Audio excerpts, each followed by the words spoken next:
jin itu bertempat di tubuh kita di bagian lubang telinga manusia. Ini sesuai dengan hadis Rasulullah SAW disebutkan bahwasanya setan itu telah kencing di telinganya manusia.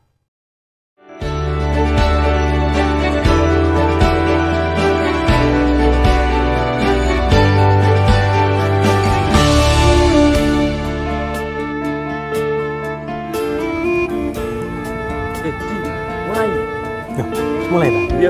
Sip. Bismillahirrahmanirrahim. Assalamualaikum warahmatullahi wabarakatuh. Jangan lupa like, comment, and share, apalagi subscribe. Dukung terus channel kami Riza Manisi supaya kedepannya agar lebih baik lagi. Dan jangan lupa kritik dan saran di kolom komentar kami untuk membangun kedepannya. Terima kasih. Assalamualaikum warahmatullahi wabarakatuh.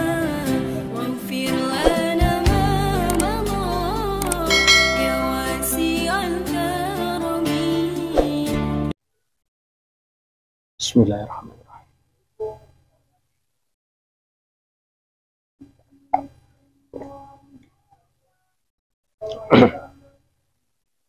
Bismillahirrahmanirrahim. Assalamualaikum warahmatullahi wabarakatuh. Alhamdulillah wa syukurillah, la hawla wa la quwata illa billah. Asyhadu an la ilaha illallah wa asyhadu anna Muhammadar Rasulullah. Allahumma sholli ala sayyidina Muhammad wa ala alihi wa sahbihi ajma'in, amma ba'du.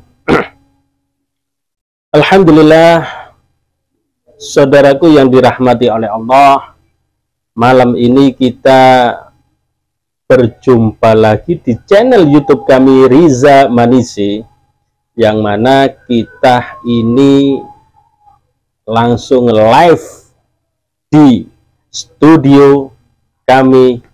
Yang akan kita bahas pada kesempatan malam hari ini yaitu tentang di mana saja tempat-tempat kesukaan jin atau makhluk astral yaitu bertempat di tubuh kita. Nah, ini yang menarik pada pembahasan kita malam hari ini.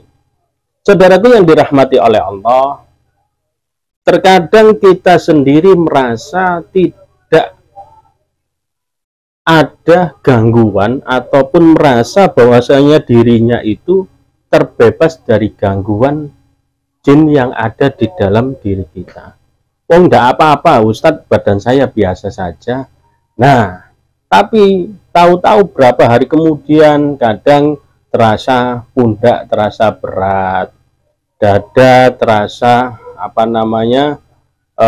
sesak, tahu-tahu perut mulai terasa kurang enak dan lain sebagainya. Maka ini yang harus kita ketahui, mana saja tempat jin itu bersembunyi di dalam tubuh kita. Saudaraku yang dirahmati oleh Allah, yang pertama yaitu yang harus kita ketahui bahwasanya jin itu bertempat di mulut kita, ya, lubang mulut kita ini jin itu suka bertempat di sini.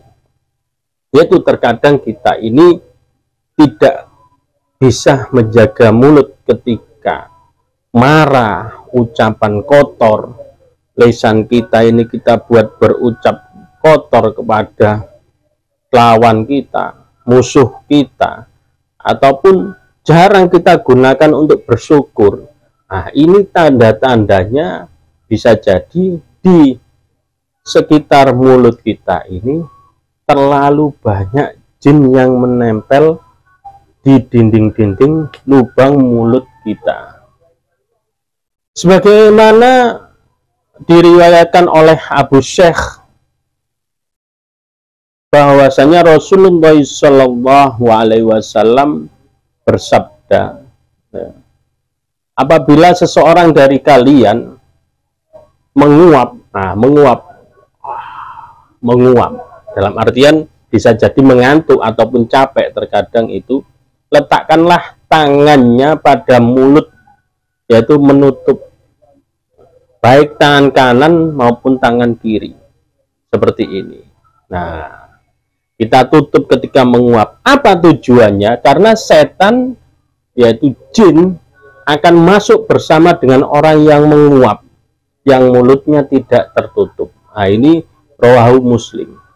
Saudaraku yang dirahmati oleh Allah, oleh karena itu, inilah tempat yang pertama, yang paling utama. Terkadang jin itu bertempat di sekitar mulut manusia itu sendiri. Kapan dia mulai masuk? Ketika kita menguap. Oleh karena itu dianjurkan, disunahkan oleh Rasulullah apabila kita menguap, baik dalam keadaan lelah, ngantuk, atau apapun, kita harus menutup tangan kita seperti ini. Nah, jangan biarkan terbuka sehingga jin itu bisa masuk di dalam mulut kita. Saudaraku yang dirahmati oleh Allah, yang kedua yaitu di mana letak biasanya jin bertempat di tubuh kita, yaitu di bawah kuku-kuku kita yang panjang.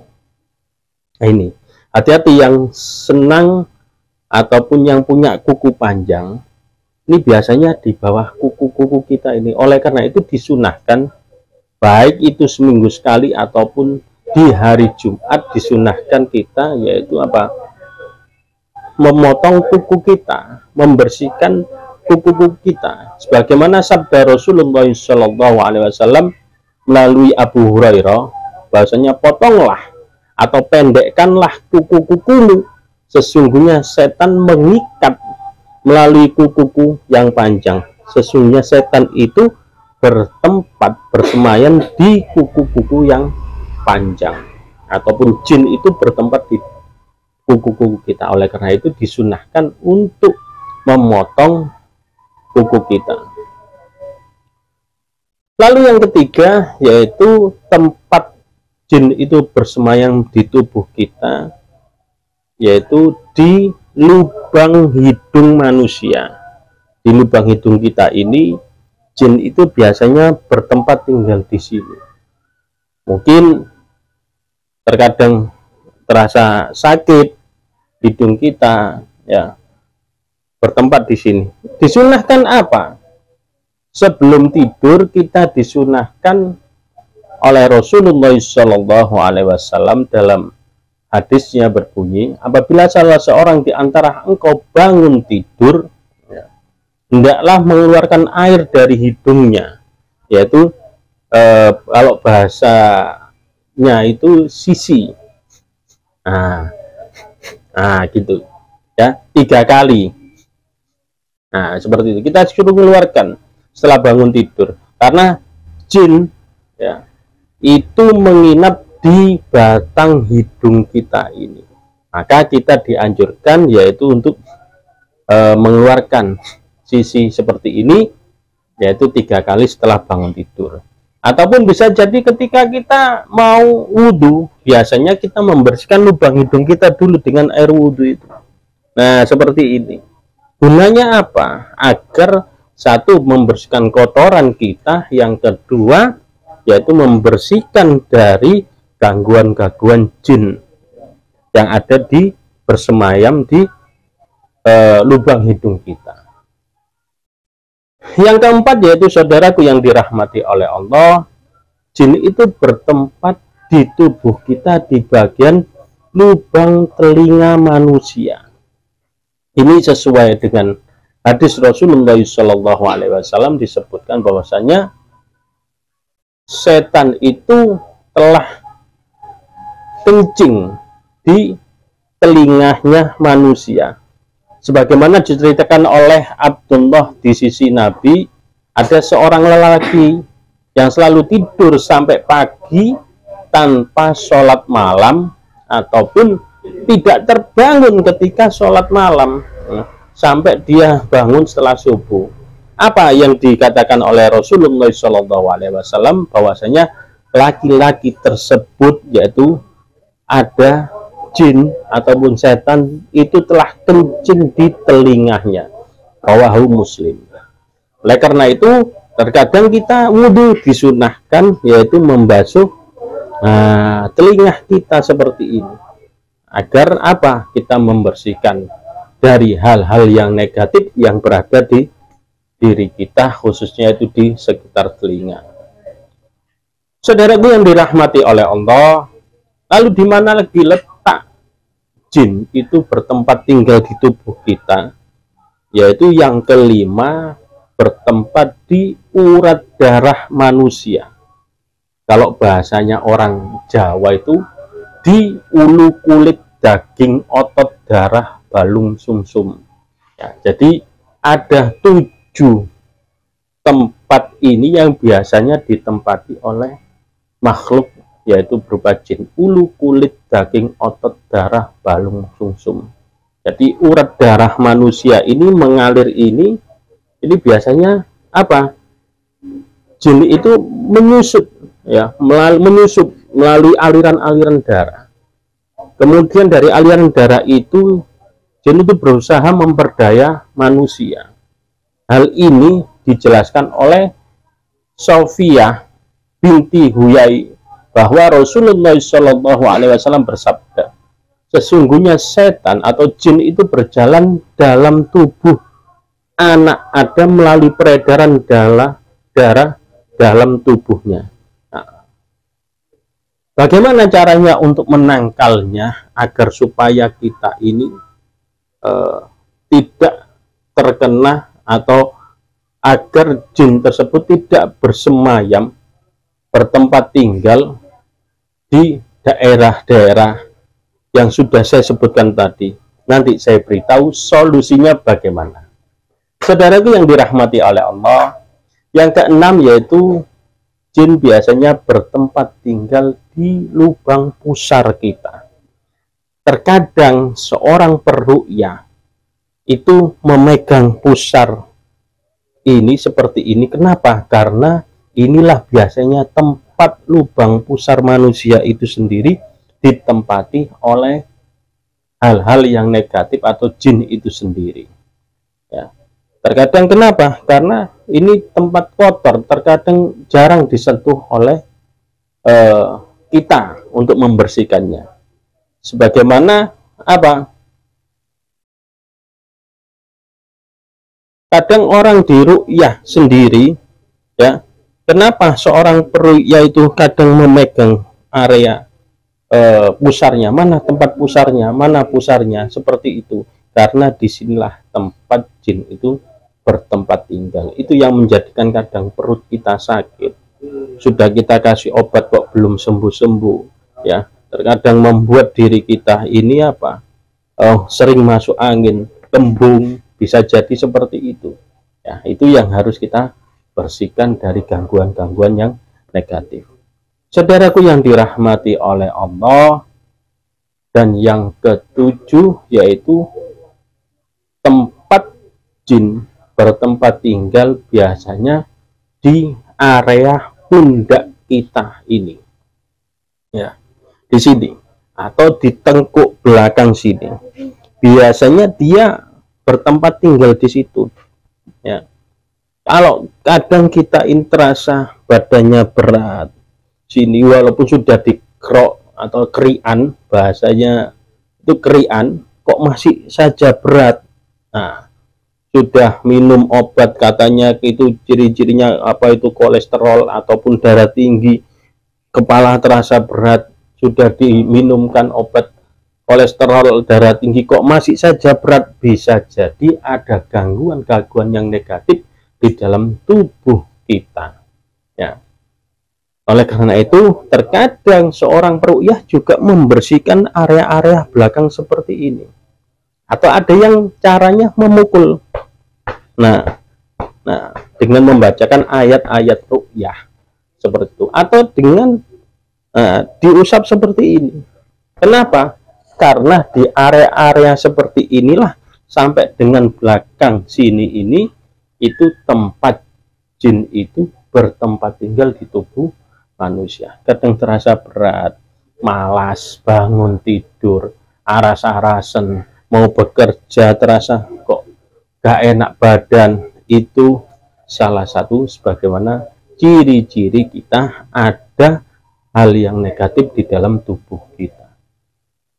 Lalu yang kedelapan yaitu kita harus lebih hati-hati di area kemaluan kita, yaitu lubang kemaluan kita, baik laki atau perempuan, itu sering jin bertempat tinggal di situ kalau kita jarang membersihkannya secara bersih ketika sudah buang hajat atau air. Ya, buang air kecil kita harus bersihkan. Ya, kita harus bersihkan secara bersih. Kalau bisa kita dengan berdoa ketika membersihkannya, a'udzubillahi minasyaitonirrajim, bismillahirrahmanirrahim, kita bersihkan agar supaya apa? Nah, kita terhindar dari apa? Pikiran-pikiran atau nafsu yang sangat kuat mendorong kita untuk berbuat hal-hal yang negatif. Oleh karena itu, ini biasanya tempat yang paling nyaman jin itu bertempat tinggal. Karena kenapa terjadi seperti itu? Terkadang kebanyakan pasien itu tidak memahami hal itu, bahwasanya di area kemaluan itu sendiri terdapat atau bersemayam jin di situ. Apa yang terjadi? Yang sebagaimana pengalaman kami, yaitu adanya hubungan homoseksual, suka laki-laki dengan laki-laki. Ini bisa terjadi kenapa? Karena di area urat kemaluannya untuk suka dengan lain jenis itu ditutup oleh jin tersebut, sehingga apa? Yang terjadi suka sesama jenis. Dia kalau melihat sesama laki-laki birahinya naik, tapi kalau lihat seorang perempuan maka birahinya tidak naik ataupun turun, tidak ada ampere sama sekali untuk selain jenis. Tapi kalau sesama jenis dia oleh, nah ini bisa terjadi bahwasanya di kemaluan itu urat kemaluannya untuk yang lawan jenis itu ditempati oleh jin. Begitu pula sebaliknya ketika seorang lesbian, ya, bisa jadi sama. Dia kenapa kok suka dengan sesama jenis, yaitu perempuan sama perempuan? Bisa jadi di daerah kemaluan itu ditempati oleh hal-hal yang negatif, yaitu jin, sehingga daya tarik ataupun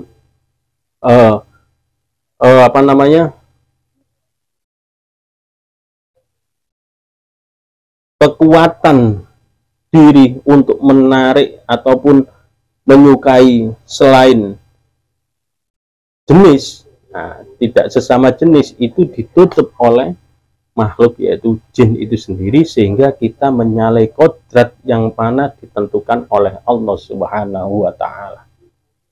Saudaraku yang dirahmati oleh Allah, bisa jadi ketika jin itu bersemayam di area yaitu di tempat lubang kemaluan manusia, bisa jadi itu bisa menjadikan apa?